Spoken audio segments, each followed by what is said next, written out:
The world's largest tech giants are clamoring for more power. Electricity, that is. We've heard Elon Musk talk about how there could be shortages in the near future. My guess is people are going to start hitting challenges with power generation maybe middle of next year, end of next year. Sam Altman and Jeff Bezos have been pointing to outer space. We're going to start building these giant gigawatt data centers in space. I would love to go build a Dyson sphere on the solar system and make the world's gigantic data center with the entire energy output of the sun. How does it feel to be one of the few people on Earth who might be able to help these guys? It's not just for the hyperscalers and the tech companies, it's really for the world at large. Now, this is going to be a much more growth-oriented next decade than the prior few decades, but we know how to build things at scale, and a lot of the technology exists, so I like our chances. Sounds electric. This week on Bold Names, Scott Strazik. He's the CEO of energy company GE Vernova. And hot damn, what a wild ride it's been for this GE lifer. He had a stint as head of GE's energy business. Then in 2024, when Vernova split from the rest of the company, he was tapped to lead that. Since then, the company has become a stock market darling. That's because of the huge demand for energy, in large part because of all the electrical needs from those tech leaders and their artificial intelligence ambitions, those hyperscalers. The big question, of course, will this boom go bust? We get into that with Scott and much more in this very electrifying conversation. Scott, we're so glad you could join us today. I think most people are familiar with what General Electric is, but maybe not as familiar with what GE Vernova is. Could you break down your business for us? What do you do? You bet. GE Vernova was born on April 2nd of 2024 as an offshoot or spinoff of General Electric, a company that has over 130 years of history, and that represents all of what was General Electric's energy businesses. We produce more than half of the electrons in the U.S. every day with our equipment through our customers, and that's across technologies, gas power, nuclear power, wind. We play a critical role with the grid. So it's really about applying the right technologies where the right resources exist, and that's really what GE Vernova is focused on doing every day. You're really manufacturing at scale the energy industry products, right? Gas turbines in particular are important. Why are they so important right now? Well, power density matters. How much energy or electricity can you create with the least amount of space? Gas is a very power-dense solution in that regard, which is very important. You also just are getting into a world where the load dynamics with things like hyperscalers are very extreme. And what I mean by that is the megawatts going up and down can happen quickly. The reality is gas turbines are very capable of ramping up and down very fast to follow the load. And that's why it's so well suited for this moment. So I like that you jump straight to AI. Certainly one of my favorite topics. Hyperscalers, that sounds like something out of space. I fall asleep every night with that on my lips, Tim. So these hyperscalers, is this the reason that your stock has been on a tear since 2024 and the split from your parent company, or is it bigger than that? You're up like 300%, right? Geez. It's a contributor, but it's by no means the only factor. If you take a step back, the world is only getting today about 20% of its energy from electric power. The other 80% today is still coming from molecules, fuels, coal, and industrial applications. And it's very hard to find someone that doesn't believe the electric power as a proportion of the total energy mix isn't going to double over the next, let's say, 25 years. So you mean especially as EVs replace gasoline for transportation and industry electrifies that kind of thing? As industries electrify, EVs is a very common one. Heat pumps are becoming more and more prevalent in new homes that are getting built. So all of these dynamics are going to lead to a world where both industries and products electrify. And as they do, that's going to drive a greater need for our products. So hyperscalers are part of it, but it's by no means the only factor. So we got EVs or electric cars out there. AI models need a lot of compute, which requires a lot of electricity. We've got heat pumps. Just demand for electricity is huge. But I think I once heard you talk about how this moment almost rivals the post-World War II build-out. Yes. What exactly did you mean by that? Well, if you look in the U.S., from 1945 to 1975, every 10 years, the capacity for the electric power system doubled. Every 10 years. And then we got to 1975 and it continued to grow, but at a much slower pace. So it took almost 35 years from 1975 to double again. And then in reality, what happened from the early 2000s until directionally now is demand was flat. And demand was flat in the US for a lot of reasons. It was flat because jobs were leaving the country, manufacturing demand. It was flat because of energy efficiency with things like our refrigerators and microwaves. It was also flat because technology with things like software and the internet drove productivity that hampered the need for more electrons. And the inflection point we're at now is those same drivers that were leading to a very flattish demand environment now need more electrons, because what's happening? More industries coming back to the US, whether it be chip factories, whether it be data centers, that requires electrons. We also have things when it comes to the internet and software. Well, all of a sudden AI, the next productivity driver, needs even more electrons, and it's a net add. So we're really getting into a phase that I'm not going to say the total U.S. power system is going to double in a decade like it did from 45 to 75, but the clear drivers of growth are substantial and are going to be substantial for a long period of time. And with it, it takes us back towards a period like 1945 where we've got to build things at scale. So what steps are you taking to prepare for this, potential explosion in demand for electricity? Investing every day. I mean, we've talked this year about investing $700 to $800 million in our existing factories in the U.S. We're adding over 1,800 workers, primarily production workers, into our factories to balance today's products, making more of them. But we're also investing in new products for tomorrow. So our research and development budget this year is going to grow almost 25%. Our real objective every day is to balance expanding our existing capacity more with the products we know how to make today, and we're doing that, while also keeping our eye on the next decade when we're going to need some new technologies to continue to meet this moment. And sorry, what's your R&D budget now? You said it's going to go up 25%, but what's the baseline? $1.2 to $1.3 billion annually, growing at 20 to 25%.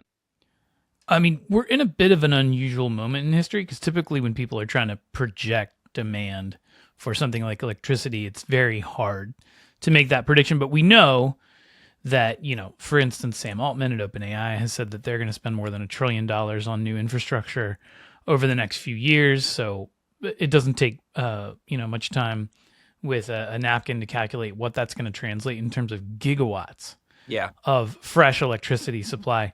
Realistically, is your company or you in combination with your competitors equipped to build enough capacity to address this explosion in demand over the next 5 years? Yes, I think we can meet this moment. And I think the way to caveat it, though, is it's not going to be solved in 5 years. It's not just about the equipment. It's about having the EPC or the engineering, procurement, and construction companies to build the plants. It's about getting the gas pipelines available. It's about working through the permitting and land constraints and some of the dynamics in the country with different communities either wanting or not these investments in their community. What's clear is the direction of travel is going to include a substantial amount of investment into this space, but I wouldn't narrow it down to 5 years. I think we're really looking out the next 10 to 15 years. And can we meet that moment, Vernova and the industry at large? I'm highly confident we can. Your gas turbines are sold out through, I think, 2028. So how is this not a manufacturing bottleneck? Well, what we say every day is we'll make the gas turbines as fast as the pedestals are ready for the gas turbines to arrive. And that goes back to the dynamic before. It's not just about manufacturing the gas turbines. Now, if incremental gas turbines are needed by 2028, because you're right, we're largely sold out between now and 2028, we'll work to solve that dynamic. What we see today is an environment where through 28, we likely are meeting the moment, but we also acknowledge that as the orders continue to come in as strong as they are, and as the demand continues to rise, we may need to add incremental capacity to meet it. But based on everything we see today, that incremental capacity would come later than 2028. Yeah, more broadly, just beyond your business, there are real signs here in the U.S. that we face an energy crisis. The administration says a new executive order is aimed at improving manufacturing, transportation, agriculture, and defense industries. That is why today I will also declare a national energy emergency. We will drill, baby, drill. I know our colleagues here at the Journal have reported on just the sheer backlog of energy projects and the fact that our national grid is basically running out of room. In some locations, for example, data centers won't be able to plug into the power grid until the 2030s. Kind of big picture thinking, how does the U.S. overcome this challenge? Well, I think in the next 5 to 7 years, a lot of those data centers may get built with the power attached to the data center. And that's good for you, right? Because you're selling to a different customer. Clearly an opportunity for us, yes. Now, I think at the end of the day, those power foundries and data center parks will get connected to the grid. But if the hyperscalers can't wait for the grid connection, we'll build the plant, we'll connect it to the data center. As the grid ultimately catches up, that can ultimately be a very positive thing for the grid system in total, because in that case, once the grid connection comes, at moments where the peak power is very high, or said another way, the reserve margins in a system get very low, those power foundries with the data centers can feed the grid and provide that peak power. So this is a dynamic that I don't think is necessarily well understood today, which is this is a real opportunity to support the utilities and support the local communities by giving them the excess power they need during very fractional periods of time during the year. And it saves those communities or those utilities from having to build incremental, what we call peak power, that's really only needed when it's really hot in the summer or really cold in the winter when electricity demand rises. Right, and then those facilities aren't being utilized the rest of the year. It's kind of wasteful. Exactly, and that's where this is a real opportunity. You know, the idea of OpenAI or Google or whoever having their own kind of energy plant, that vertical integration almost reminds me going back many, many years to Henry Ford and the rush to build out the automotive industry and having to vertically integrate the supply chain, going down to the jungles to get out the rubber to make the tires for the cars. I mean, it's kind of a signal of how fast this kind of growth is occurring. Yeah, I think good businesses are very effective at identifying what their next bottleneck is and eliminating it. And if the electron, going back to data, electron, and chip, are the three key components, good businesses are going to find ways to debottleneck what could slow them down. And today, as the electron is becoming more challenged, you're right, great companies are then reevaluating what model they're going to use to demottleneck. And that's exactly what's happening today. We've talked a lot about gas. You're also in the nuclear business, which is having its own renaissance, at least from a regulatory perspective. What role is that going to have in your company's future? It's a material role. I mean, we're in construction on our first 300 megawatt small modular reactor today. And sorry, what's a small modular reactor? That sounds like, is it a suitcase nuclear thing? It sounds pretty cool. Less suitcase, more size of a football field. Oh, but okay. think to yourself the size of a U.S. football field, 300 megawatts, generally 300 megawatts to contextualize that is enough to power 300,000 homes in the U.S. So that's not small by any means. It's a decent-sized power plant on its own. For sure. We have our first plant or application into the Nuclear Regulatory Commission for U.S. build for a plant in Tennessee called Clinch River with Tennessee Valley Authority. We expect that the Nuclear Regulatory Commission will approve that build or the beginning of construction by the summer of next year, summer of 26. And if that happens, we expect to be in construction on our first plant in the U.S. sometime in 2027.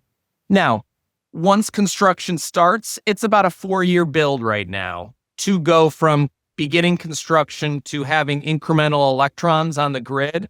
So for the U.S., we see this starting to become a material part of the equation in 2031, 2032, something like that, and then growing. So will nuclear power solve the surge of demand this decade? It won't.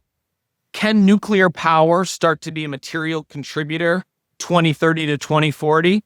You bet it can. We've got a lot of conviction that it can and that it will. We've talked a lot about this surge in demand for electricity. People who follow me on social media or can parse the subtext of my columns know that I think that within the cone of possibility in the future is a significant crash in terms of financing and then ultimately construction of these new AI supercomputers.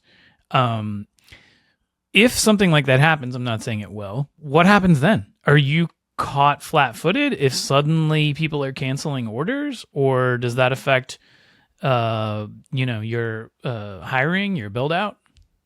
Well, I would take a step back and then say, when people talk about bubbles or talk about crashes, so to speak, it's often in the vein of the equity markets at large and kind of how different companies are valued today. I do expect with the AI surge, there's going to be very material winners and losers. But in my view, based on everything that I see, for whoever wins in this journey, the infrastructure build out is substantial. So you win no matter who else wins because you're the pick and shovel provider. They can't do it without electrons. There's going to be a need for a substantially larger amount of electrons in this country, regardless of who wins and loses. And I think it goes back a little bit to the dimensions of really our business today. I mean, we've talked a lot about gas turbines. Our explicit backlog today on gas turbines only has about 10% of the demand attached to AI or hyperscalers. Now, admittedly, we also talk about another metric that we call slot reservation agreements. These are future slots for equipment that aren't yet orders, but the customers have put a substantial amount of cash down to secure the slot while they figure out who's going to build it, while they figure out what sites they're going to apply it to.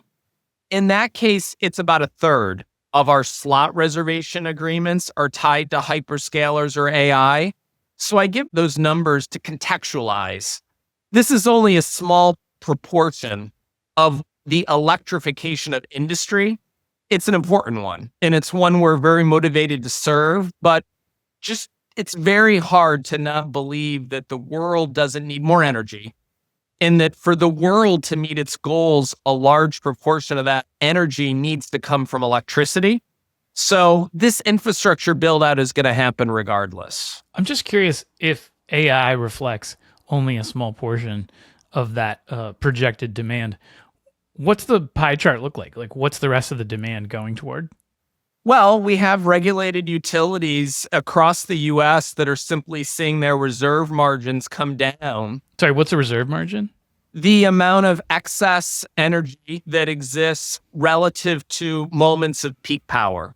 So these utilities are saying if something happens, if there's a lot of demand in the winter or the summer, we don't have enough of a buffer to make sure that the grid stays intact. That's exactly right. And what also is happening is as we add more and more wind and solar as the capacity, what's needed simultaneously is more gas to follow it. Because in reality, as you have more intermittent or power that comes from resources you don't control, like the wind or the solar, you need something else to be the force multiplier that protects for those moments those resources aren't there. That fact alone is driving regulated utilities to need more gas while they build out those other technologies. But this also isn't just about the US. I mean, we've commissioned in the last few years over 10 gigawatts of new power in Taiwan. A lot of that, admittedly, is attached to the TSMC build out for their manufacturing. We've done 6 gigawatts in the last couple of years in Saudi Arabia. You look at India today, our most populated country in the world, 80% of the electricity is coming from coal. Over time, that's going to evolve. So hyperscalers and AI is important, and we're very motivated to serve that opportunity. But there are a lot of variables at play that we're investing into to serve all of these markets. You know, we've talked a lot about AI here, about the need for electricity to power those data centers. But I'm curious also how AI might affect your business in other ways. It is a technology that has the promise of, at least, of being able to upend all these traditional industries. And when I hear Microsoft AI CEO Mustafa Suleyman, who has been a guest on this program before, he paints a future where energy costs can come down dramatically because of advances in AI being very good at finding efficiencies and maybe taking cost out or just making things, the power go further, perhaps. How do you think about that potential? What does it mean? Because he's talking about a world where power cost comes very cheaply. Well, I think if you take a step back, most manufacturing processes over the medium to long term should have cost competitive benefits, okay? We won't meet this moment without a combination of using AI, physical AI, and a growth of our labor pool, because ultimately we will run into challenges with labor availability. As we get those technologies to a place that they're effective, that will drive a lot of productivity, and that productivity will bend the cost curve, especially with the amount of volume we expect to see going forward. I also agree with him in the vein that there are a lot of inefficiencies in the system that with AI, we'll be able to better point the electrons where they're most needed. Software and AI is going to help us with that, because as our planning really leverages weather patterns, really projects with another level of sophistication how much electricity is going to be available in one location, we will drive efficiency in getting that excess electron to the place that's most important for it. So there's real opportunity here. I want to get your perspective as a GE lifer, which you are, of course. So, some of us on this call remember during the internet boom, right, just before 2000, there was this projection that we were going to need a lot of energy for this new internet. That didn't work out. I mean, kind of went the opposite way, right? It led to a lot of efficiencies. What lessons do you take from history, from that history in particular? Do they temper your current expectations for what's coming next? Or do you feel like, oh no, this time is different? Because you don't seem tempered right now. No, very enthusiastic about it. Yeah. Grounded enthusiasm with what we work on every day. Grounded enthusiasm, is that an electric joke? If you just take a step back and go back to the late 90s and the early 2000s and think about Enron, think about the deregulation of the US that was happening at that time. There was a level of fragility where there was concern, especially in markets like California, that was leading to a need to create more power for what was really, again, peak margins or reserve margins, where during small periods of time, there was a risk that the existing system would not meet the peak demand. And during that time in the late 90s and early 2000s, there was a very substantial buildup in the US for the risk of brownouts for peak demand. Sitting here today, there is that dynamic in certain parts of the US where simply because of renewables growth, simply because of the electrification of other things, they need to invest. But there's too many other variables at play. When you look at the number of chip foundries that are being built today in the US that need electrons, it's a very different demand cycle. When you look at the data centers being built out, it's a very different demand cycle. And I think the other difference between 99 and today is what we talked about earlier with other global markets, Taiwan, Saudi, that are also demonstrating real demand. Now, that doesn't mean every day we're not scrutinizing our orders book, iterating with our customers on timing. Because I think the most important question is not where this is going, but exactly the time everything's going to be needed. And good businesses build things exactly when they're needed and not too early to the point that they sit on working capital, as an example. So where we do have a lot of conviction is the direction of travel over the next 10 to 15 years. Exactly the timing of what's needed in 28 versus 31, we have a lot of humility that the market will tell us those answers as this thing moves forward. But what we're investing into is to be ready for this moment. And once we're ready for that moment, we will only build on purchase order, on demand. So we don't build on spec, so to speak, hoping to sell something. What we will do is make the investments in our factories, make the investments in R&D to ensure we're ready for the moment, and then wait for the customers to tell us they're ready. Well, Scott, this has been fascinating. Thank you so much for taking the time to be with us. Christopher, Tim, thank you very much. I've really enjoyed it, and thanks for having us, and look forward to future conversations.